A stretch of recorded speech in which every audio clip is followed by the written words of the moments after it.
How to stop procrastinating right now? Well, this is what I'm going to talk about today, and I'm about to share 3 steps. And if you implement these 3 steps, you will drastically reduce your procrastination. Scandinavian Bob here, hi. This channel is about reducing anxiety and discovering interesting biohacks and self-improvement tricks in order to build a stronger self. So consider subscribing, click on the little bell icon, and let's get going. Step number 1. The 5-minute rule.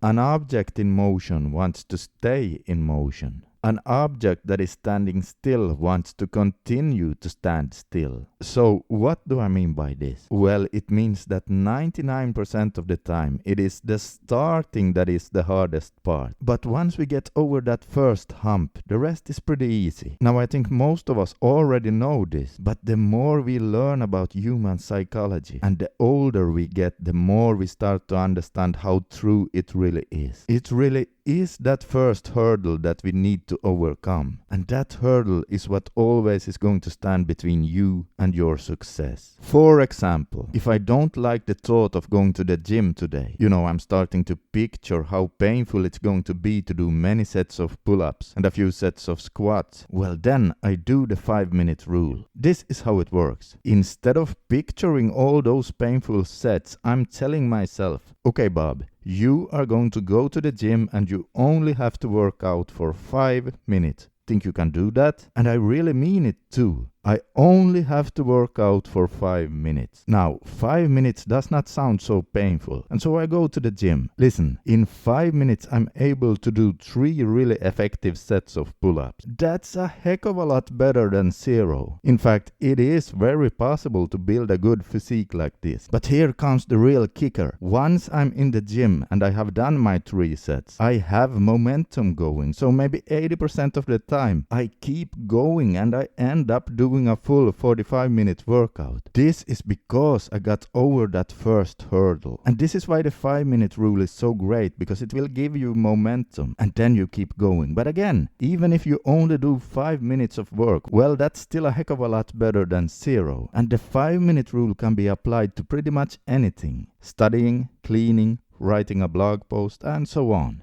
Step number 2.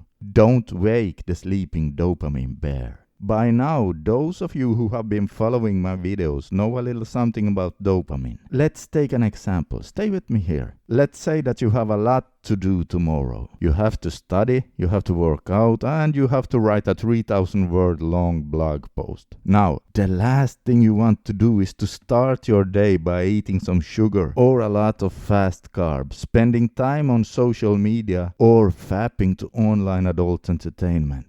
Why? Well, what do all those activities have in common? Yep, you're right. They all release a big load of dopamine. And this will make you more likely to procrastinate. And so now you say, wait a minute here, Bob. Dopamine is involved with motivation. So if I release dopamine, it should help me to get all those things done, right? Well, yes, you're right about dopamine increasing motivation. But not if you suddenly release a big load of it. If you want to use dopamine as a tool for your motivation, you want small sprinkles of dopamine here and there, and not a big load of it. You see, when you release a big dump of dopamine, it is like you are waking the sleeping dopamine bear. And if dopamine could speak and it could only say one single word, guess what that word would be? Well, that word would be more. That's right, the dopamine bear wants more. It wants more of those big dopamine loads. And now the thought of writing that 3,000-word long blog post pales in comparison to scrolling on Twitter while eating donuts and drinking coffee.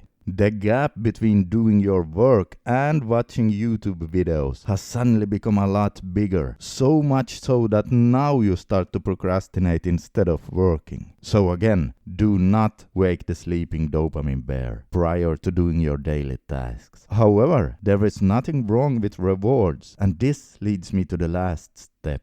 Step number 3. Vividly picture the end of the day. During your day, you should every now and then picture yourself at the end of the day, having achieved all of the things you set out to do. Vividly picture yourself sitting in the sofa, feeling proud about yourself for accomplishing all the work. Not only that, but you are also eating some tasty food as a reward for a successful day. Now, by vividly picturing this, it will help you get through all the work that needs to be done. And this is important. When the evening comes and all your tasks are done, you should really reward yourself by doing that very thing you pictured. Sit down in the sofa and eat that yummy food while feeling proud of yourself, because this will teach your brain that achieving your tasks always leads to a reward. And so it becomes easier and easier to do week by week by week. Now, this is the correct way to use your dopamine system. And if you start practicing these 3 steps, I'm confident that you will stop procrastinating. It will take some practice, but once you get the hang of it, you will be amazed at what you can achieve.